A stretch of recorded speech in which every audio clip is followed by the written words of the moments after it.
My fiancée asked to date her ex just to be sure, so I let her go, then erased every trace of our life together before she came back. Hey Reddit! I'm a 34-year-old male, and I finally learned to set boundaries. But growing up, that word didn't exist in my family. Let me paint you a picture.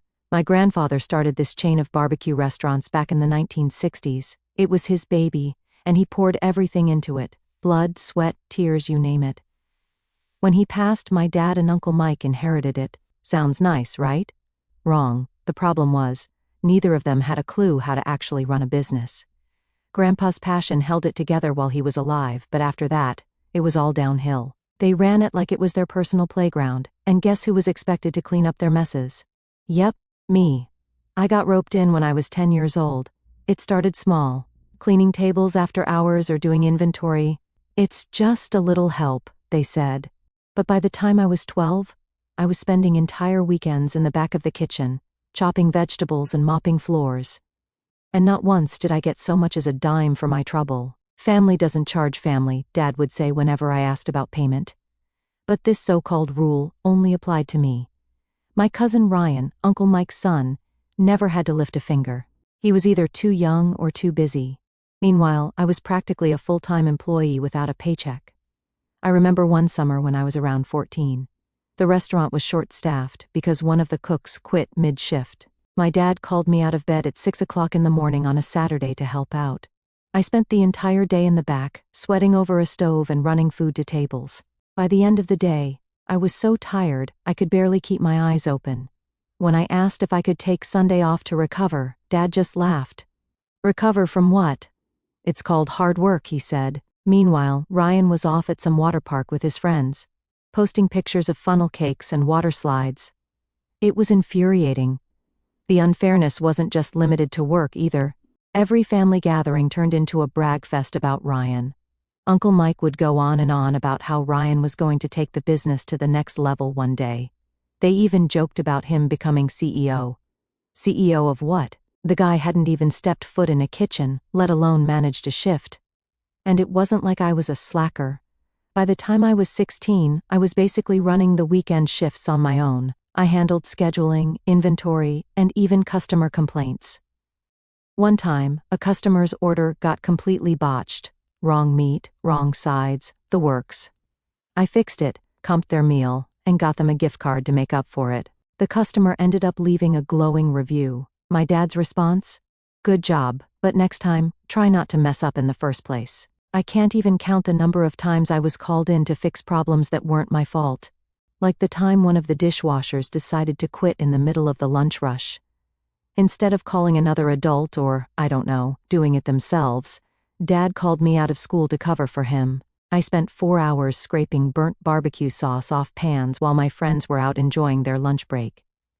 Then there were the family meetings. These were basically just excuses for my dad and Uncle Mike to dump their responsibilities onto everyone else. They'd sit us down in the dining area after hours and talk about how we all need to pitch in. Translation: I needed to work even harder to make up for their bad decisions. One time Uncle Mike decided to add a salad bar to one of the locations without telling anyone. He didn't do any research or planning. He just showed up one day with a truck full of lettuce and croutons. Guess who had to figure out how to make it work? Me. I spent an entire week setting it up, training the staff, and making sure it didn't completely tank.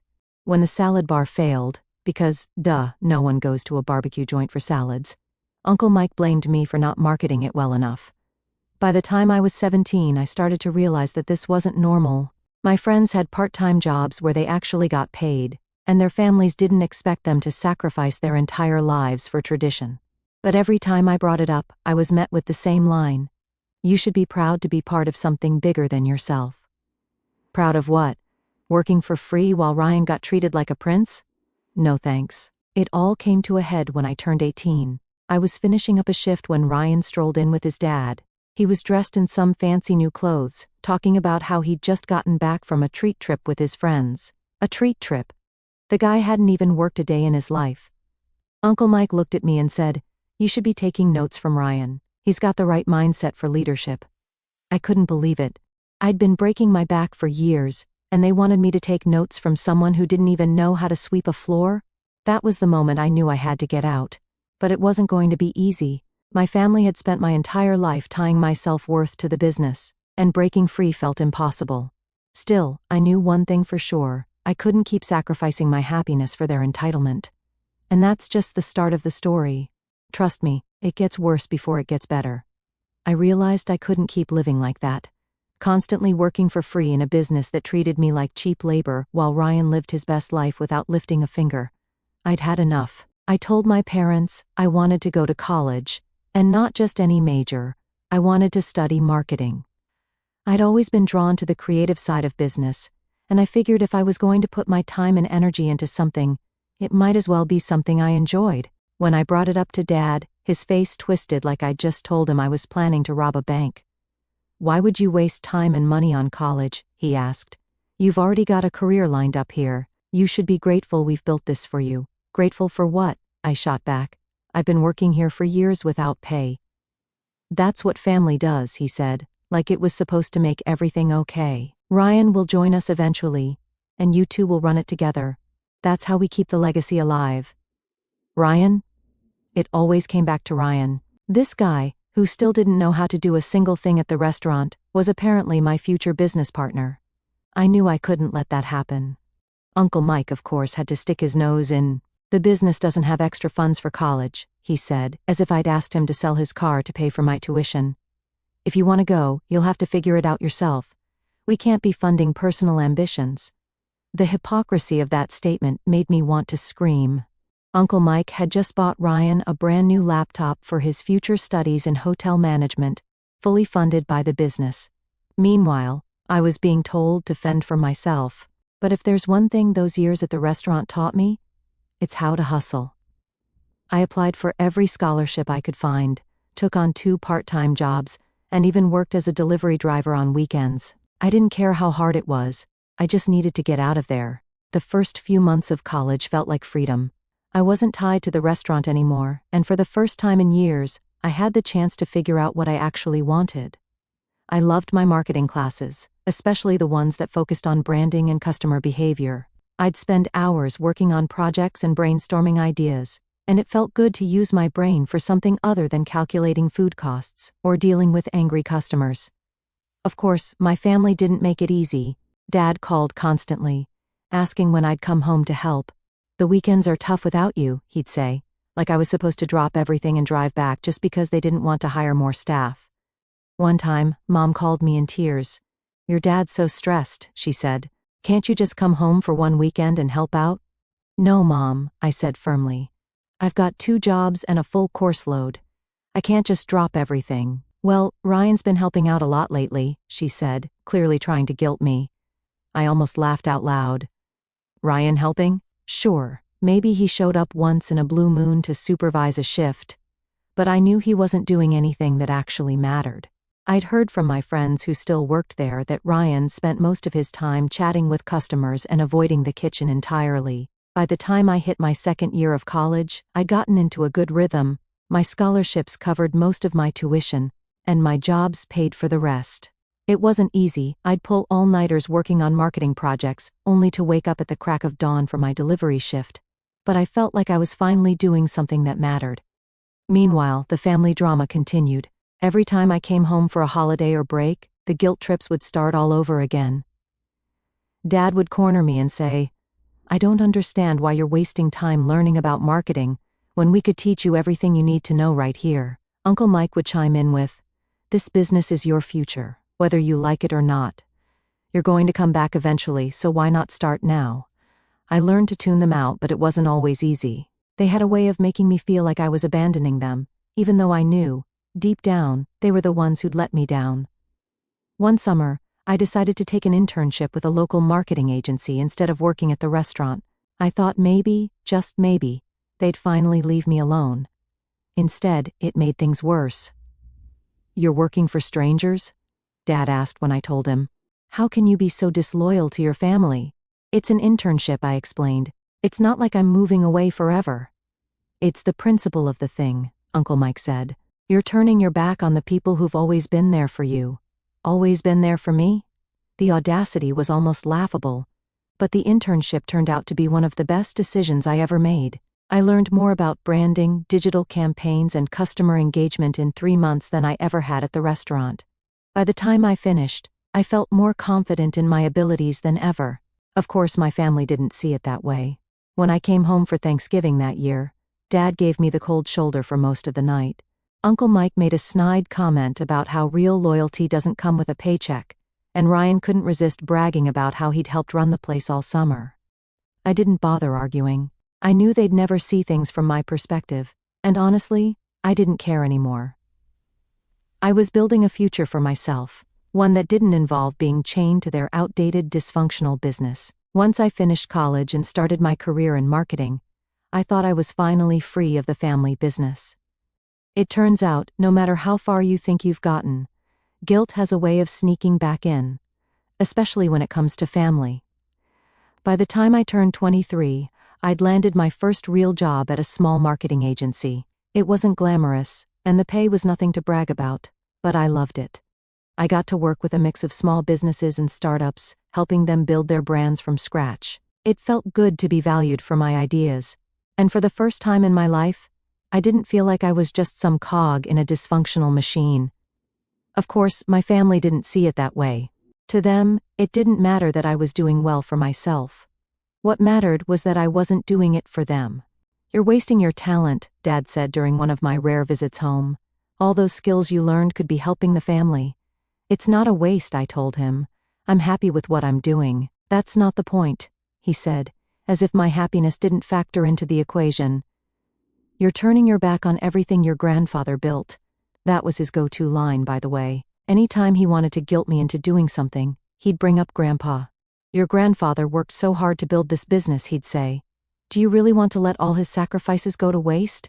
It was like he had a script, and he never missed a line. It wasn't just my parents either.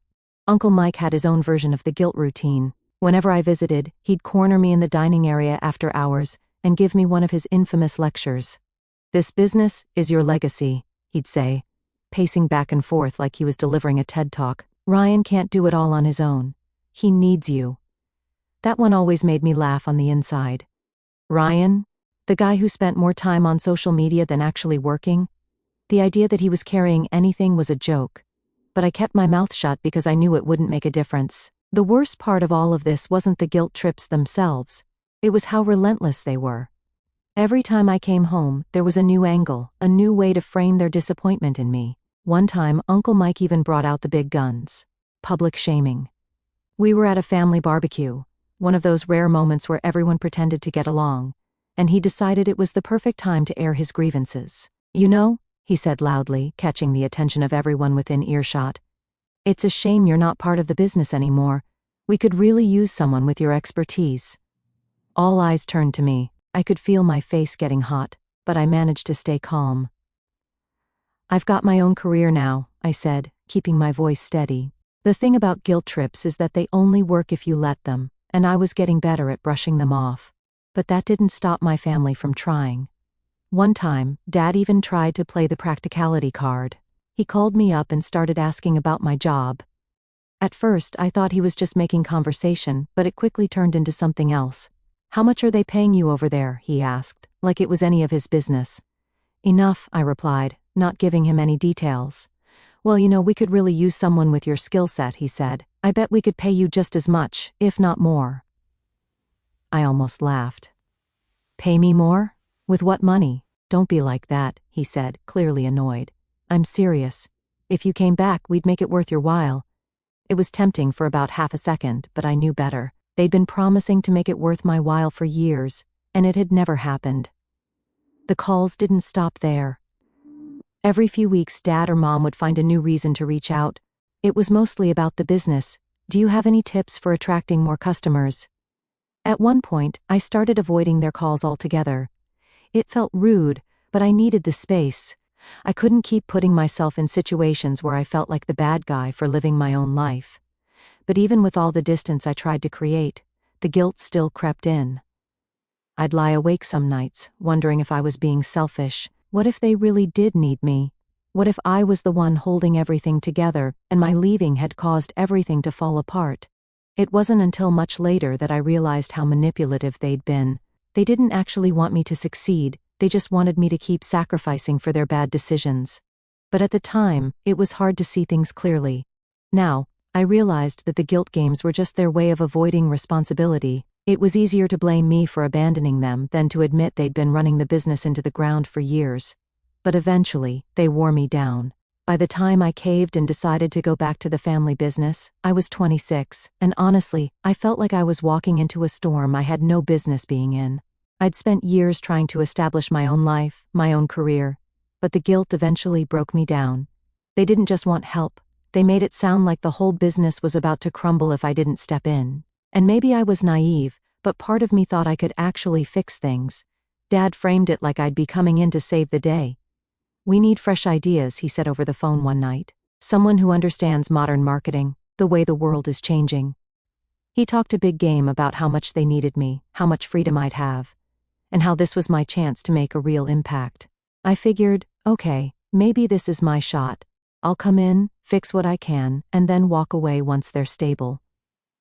From the moment I walked back into the restaurant, it was like stepping into a time capsule. And not in a good way. The place was outdated as hell. The decor hadn't been touched since the late 1990s.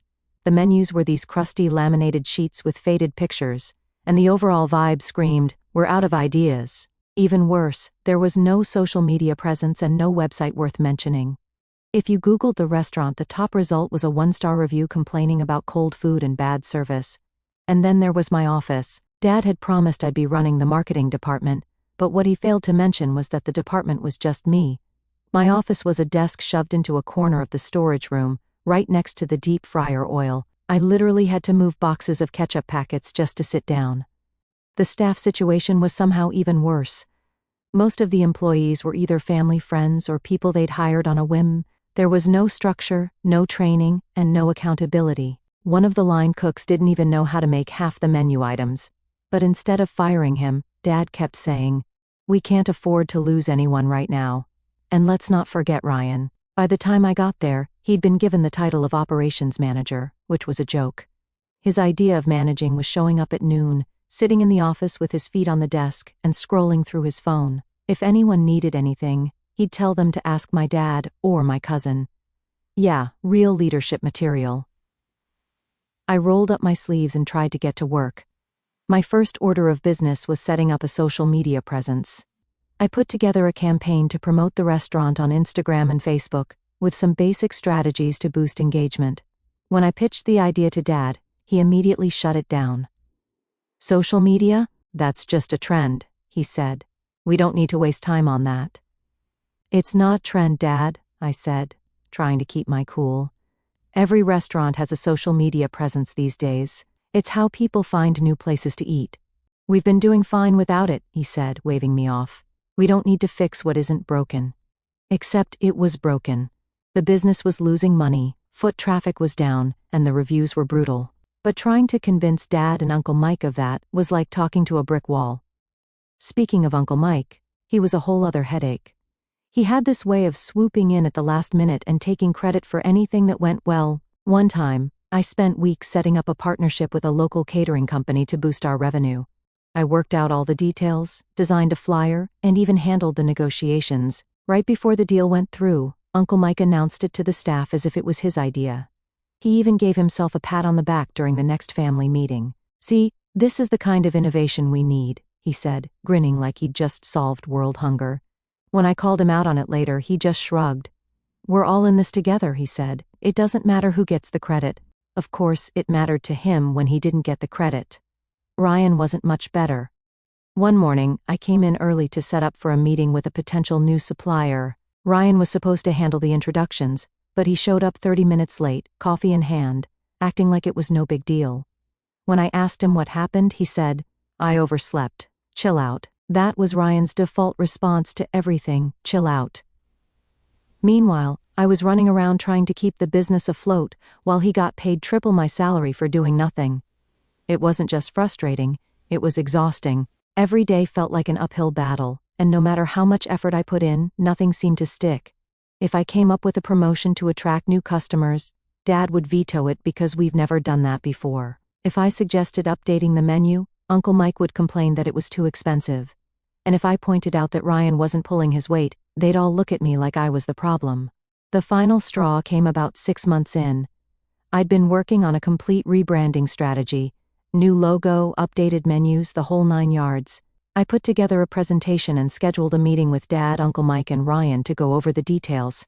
Halfway through the meeting, Ryan interrupted me. "This all seems like a lot of work," he said, leaning back in his chair. "Can't we just do something easier, like a giveaway or something?" I stared at him, trying to process what he'd just said. "A giveaway?" I repeated. "That's your solution?" "Yeah," he said, shrugging. "People love free stuff." Before I could respond, Dad jumped in. "Ryan's got a point," he said. "We don't need to reinvent the wheel. Let's keep it simple." That's when I realized nothing was ever going to change. No matter how much effort I put in, they'd always find a way to undermine it.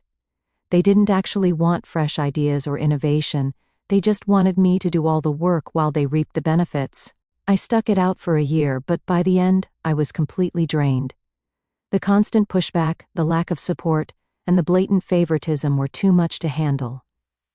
When I finally quit, Dad called me selfish. Uncle Mike said I was being dramatic, and Mom cried, of course. But honestly, I didn't care anymore. I'd tried my best, and it wasn't enough. They didn't want to be saved, they just wanted someone else to take the blame for their failures, and I wasn't going to be that person anymore. But as much as I wanted to leave it all behind, life had other plans. For a while, life was good after I quit the family business. I threw myself into my work, moved into a better apartment, and even started traveling a bit. My family? Well, they didn't take my exit gracefully. Dad acted like I'd stabbed him in the back. Uncle Mike barely acknowledged me when we saw each other, and Mom of course cried every time we talked. But as much as they tried to guilt-trip me, I wasn't going back. Then 2020 happened. Like most people, I spent the first few months of the pandemic trying to figure out what the hell was going on. My company pivoted to focus on delivery and digital marketing, which kept me busy, but it also made me think about how unprepared the family business probably was. I knew their restaurants relied heavily on dine-in traffic, and I doubted they'd made any effort to adapt. Still, it wasn't my problem. They'd have to figure it out on their own, or so I thought. It was around mid-2021 when the calls started coming in. At first it was just Dad, asking how I was doing and making awkward small talk. After a few minutes he got to the real reason for the call. "We're struggling," he said, his voice heavy. "The pandemic hit us hard, and we've had to close a couple of locations." I felt a pang of sympathy, but I kept my tone neutral. "I'm sorry to hear that," I said. "We could really use your help," he continued. I wasn't surprised, but I still wasn't interested. "Dad, I have a full-time job," I said. "I can't just drop everything and come back." "It wouldn't be forever," he said, practically pleading. "Just long enough to get us back on track." I held my ground, but the calls kept coming. Mom called me next, and then Uncle Mike. They all had the same pitch: the business was in trouble, and I was the only one who could save it. At first I resisted, but the more I thought about it, the more I realized they might not make it without help. As much as I resented them, I didn't want to see the business Grandpa built go under. Still, I wasn't about to walk back into the same mess I'd left behind. If they wanted my help, it had to be on my terms. I spent a week putting together a proposal. I'd take over operations and marketing, but I'd need a 40% ownership stake, full control over decisions, and a competitive salary. If they wanted me, they'd have to treat me like a professional, not a family obligation. When I presented my terms, the backlash was immediate. Dad accused me of taking advantage of the family in a time of crisis. Uncle Mike called it extortion. Even Mom, who usually stayed out of business matters, said, "I can't believe you'd put a price on helping your family." I stood my ground. "This isn't charity," I said. "You want my expertise? This is what it costs." It took them 2 weeks to come around. I'm guessing the mounting bills and angry calls from creditors had something to do with it. Eventually they signed the agreement, though not without plenty of grumbling. Uncle Mike even tried to sneak in a clause limiting my authority, but I caught it and made him remove it. I was officially back in the fold. Walking into the restaurants again was surreal. Everything was worse than I'd imagined. Half the locations were shut down, the ones that were open were barely scraping by, and the staff morale was at an all-time low. My first order of business was introducing online ordering and delivery. It was something I'd been pushing for years, but Dad had always dismissed it as unnecessary. Now it was the only way to survive. I set up partnerships with delivery platforms, revamped the website, and launched a social media campaign to let people know we were open for business. Within a few months, sales started to pick up, but not everyone was thrilled about the changes. Dad complained constantly about how impersonal online ordering felt. Uncle Mike griped about the fees from the delivery platform. And Ryan? Well, Ryan was just pissed that I'd fired him. Yeah, I fired Ryan. It was one of the first things I did after coming back. He strolled into the office one morning, an hour late as usual, holding a smoothie and acting like nothing had changed. "What's up, boss?" he said, smirking. "You're done," I said, handing him his termination letter. He looked at me like I'd just slapped him. "You can't fire me," he said. "Dad and Uncle Mike will back me up. They signed off on this," I said, motioning to the letter. "Clear out your desk." To his credit, he didn't make a scene, but I could tell he thought I'd cave. He probably assumed he'd be back in a week or two once Dad and Uncle Mike started whining about family loyalty. But I didn't budge. Firing Ryan was just the beginning. I cut unnecessary expenses, renegotiated supplier contracts, overhauled the menu to focus on quality over quantity, and introduced a loyalty program to reward repeat customers. I even brought in a consultant to help train the staff, which Dad absolutely hated. "We've been doing this for decades," he said during one of our many arguments.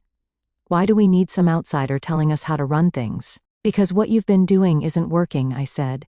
"If you want to save this business, you need to let me do my job." The loyalty program was also a big hit, but it almost didn't happen. When I first pitched the idea, Uncle Mike rolled his eyes and said, "People don't care about points and discounts. They care about the food." "People care about both," I countered. "If we don't give them a reason to come back, they'll just go somewhere else." It took a lot of convincing, but eventually, he agreed to let me try it. Within a few months, repeat business increased by 20%, and even Uncle Mike had to admit it was a good idea. Not that he gave me credit for it. He just stopped complaining, which was as close to a compliment as I was going to get. Still, the tension with Dad and Uncle Mike never went away. No matter how much progress we made, they couldn't help but nitpick every decision I made. Dad accused me of being too focused on the numbers and not caring enough about tradition. Uncle Mike claimed I was taking too much credit for the turnaround, even though he'd contributed next to nothing. Even Mom got in on the act, asking me one night if I'd consider donating part of my salary back to the business. "It would be a nice gesture," she said. "You know, to show that you're really part of the family." I couldn't believe what I was hearing.